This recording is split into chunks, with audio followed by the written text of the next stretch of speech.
تو اگر در باغی دل محبت کاری،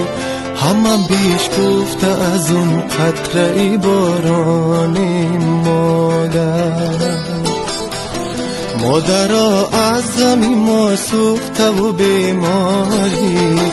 ما ولی رفته برا و بیابان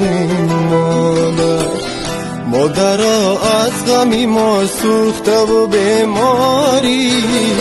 ما غریب گشته برا و بیابان مادر.